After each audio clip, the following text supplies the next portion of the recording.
Recent polling for Bush seems unusually bad. This is South Carolina, and I'm not budging. But I want to point out that Trump seems to be attracting a lot of independents that may not normally involve themselves in a Republican primary. That was an ingredient of Obama's win in 2008. Bush does need to get a bounce, and pretty soon, and he needs to cut a deal with Kasich yesterday.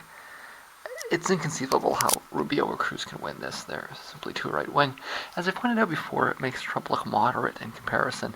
That's what is happening and what everybody needs to understand.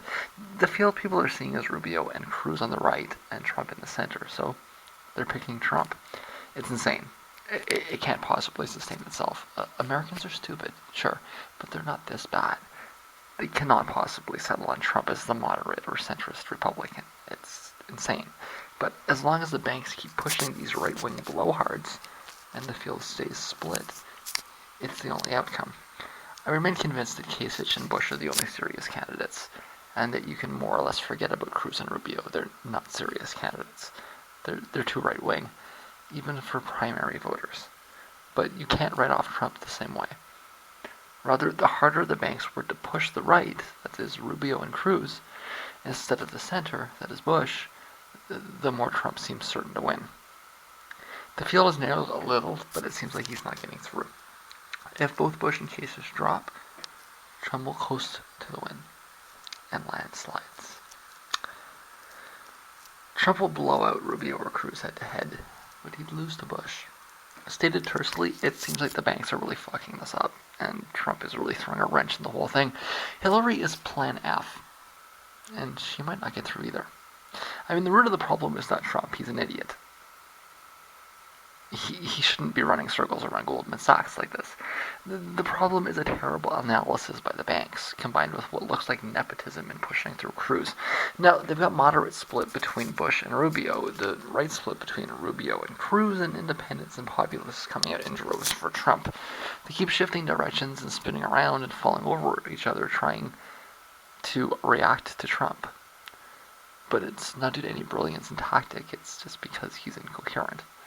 The last time I saw something this bad was a Liberal Party of Canada try to beat Stephen Harper. They couldn't figure it out. People concluded Harper was a genius. But in truth, it was the Liberals that kept running bad candidates and taking incomprehensible positions. They finally beat him with a little of his own medicine. It's too late to find the anti-Trump. The closest thing in the spectrum is Sanders, and you're really better off floating Trump a deal than thinking you can buy Sanders. I still think Bush is the guy, and he got what he needed to get the bounce, but now he needs to actually convert logic into votes. And if he can't, President Donald Trump. Let's say that right this time. President Donald Trump. Take a good look at that. You want to know another good example of this kind of dynamic? The Soviets versus Reagan. The American right gives Reagan credit for ending the Cold War. It's of course nonsense, but they are right in pointing out that Reagan caused the Soviets to stand down. It wasn't due to brilliant tactical choices, though. It was precisely the opposite. After decades of rational analysis, game theory, mutually assured destruction and the like, the Soviets came up against something they couldn't react to. An irrational actor. They could no longer predict behavior with any certainty, because they no longer had any faith in the inherent rationality of their opponent. And so the only rational choice was to withdraw. It was like an episode of Inspector Gadget. And given that truth, it may actually be time for Plan F.